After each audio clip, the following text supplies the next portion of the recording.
Peppermint tea today. Some iced peppermint tea. Really like that. I wanted to tell you the story of the music producer that I dated. This one was very disappointing, honestly. And I still to this day kind of kick myself for believing what as much as I did. But I'm going to preface it by saying I was on the heels of a pretty significant breakup. And my heart had literally been smashed into pieces. I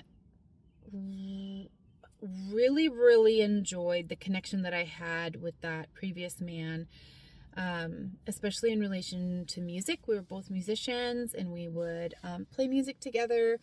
We would perform together.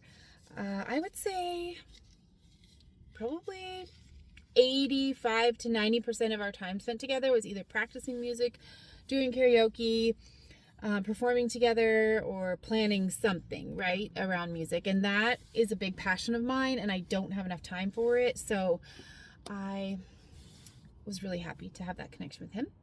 When it ended, I mean, it's pretty basic. I was looking for what I had with him, right? So when I ran across a music producer or somebody who claimed to be a music producer on a dating app, I was like, oh, maybe this could be something. We met, had a great time, of course, and fell quickly into a committed relationship. Sort of. The words were there, but the actions were not there. And about 3 weeks after I committed to being exclusive and things progressed as they do, it all fell apart. And he started, kind of acting differently. Now, in the beginning, he was kind of showing me different things that he was doing with music. His children were involved in music. He did have some good things. Like, he had been part of some pretty big projects in his past. And so I don't doubt that he was telling the truth about all of it, but he was definitely not a music producer. He was trying to become a music producer.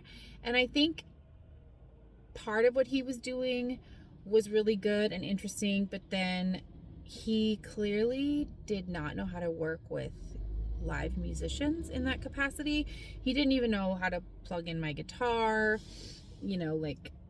I think he was more of a digital musician, and maybe he was trying to teach himself something new and he wasn't being honest about where he was at. But anyway, the connection was not there musically.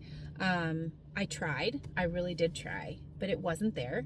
We weren't in the same vibe. We weren't in the same space that, unless you have connected with somebody with your passion, I don't think you really understand the depth of that connection, and it just wasn't there. So that was a little bit disappointing, but I had committed to him, so I was like, okay, well, what else is there? Like, there's other parts of both of our personalities. Let's try to build off of something else, right? He didn't know any of this. This was all an internal dialogue that I was having. And I was still supportive of his music, but I was no longer trying to join our two versions of music together. So he disclosed that he was not actually employed. Surprised me with that information, because he had previously told me he was working somewhere, had some kind of bogus reason of why he wasn't employed and how it was going to be okay, and that he was trying to start this business online, and it just was fishy all around, okay? I think in hindsight, he was spiraling. He was a little older than I am, and he was probably at the place in his life where he should be starting to coast a little bit and enjoy his hard work, when he was still floundering. He didn't from my perspective, he didn't handle money well. Like, he was still renting in a very expensive place. He had a very expensive car. He had nothing really to show for himself, nothing that he was building towards, and he was unemployed, had no real prospects, and was desperately trying to build this crazy website that you're supposed to make money off of, but you have to pay for it. It didn't really make a lot of sense, but whatever. So that was the first thing I was like, what else is he not being truthful about? But within that week of me starting to question, like, what's actually happening here, who is he actually? Because these kind of like half truths are starting to unravel, and I'm starting to see where he was lying, like flat out lying about things. And I'm not really saying a lot. I'm just observing and like trying to figure this out because, I don't want to push him and I want to give him grace where grace is allowed, but there are certain things he's just flat out lying about. And it came to a head one week where we had plans and he said that he needed to work on his website instead of see each other. Okay, I guess I kind of get that, but we were only planning to see each other for a few hours, and I have a job and kids and hobbies and friends and everything, like a full life while this is happening, and yet I can find time to spend with him and dedicate to that, like growing a relationship. He has 24/7 nothing going on, yet he can't spare a couple of hours. So I was a little irritated, but I didn't let it show. I just, okay, well, when would you like to see each other then? So we had plans to see each other that Sunday. With a tentative, like, we had a habit of like where we would go, what time we would meet, and like the rhythm of the night. And so I kind of had an idea of what would happen, but I didn't know where we would meet because we would have dinner at a different place every time. And so I texted him, like usually we would confirm Sunday afternoon around lunch about like exactly where we were going to meet. And so I texted him, like, where would you like to meet today? Between these two options that we had discussed, and I didn't hear back from him at all. Like, no, I'm busy. No, I'm sorry, I can't do this. Nothing. I literally heard nothing until 10 o'clock that night.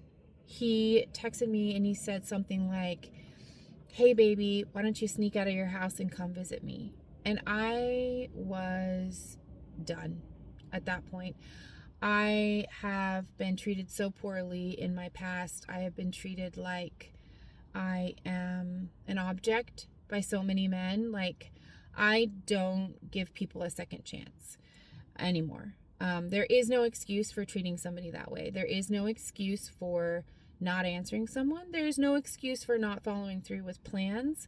There's no excuse for not communicating when somebody is waiting on information from you, especially when you had previously made a commitment that you would do something with them.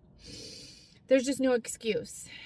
Not to mention, I don't need to sneak out of my own damn house. Like, it's my house. If I want to leave and go meet someone, I can leave and go meet someone. It's not this like seedy, crazy thing that we're hiding. Like, what the heck? What does that even mean? I mean, I guess I could get if he was trying to be like humorous about something, but it didn't make sense. Like, maybe I'm too logical for that joke and that's on me, but I don't need to sneak out of my house. Like, I can just go somewhere if I want to go somewhere. But I didn't want to go somewhere. I don't want to spend my evening with a man who can't answer a question. I don't want to spend my evening with a man who doesn't have the common decency to tell me that dinner and a walk and all our normal things that we do aren't an option. And I definitely don't want to spend dinner with a man who I just found out has been lying to me and is now acting like a jerk all week. So I ended it right then and there, and he was like, well, this is why I kept telling you that I wanted somebody who was mature and could handle things. And I'm just like, I'm the immature one, yet you can't communicate with me. Dude, I think you're the one that needs to grow up. Honestly. I guess I was thankful that I found out before I really got too deep into it. I only, kind of wasted a couple months of my life on that. But I was also just disappointed because he had lied about so many things. And then just as soon as it starts to unravel, his true colors truly came out.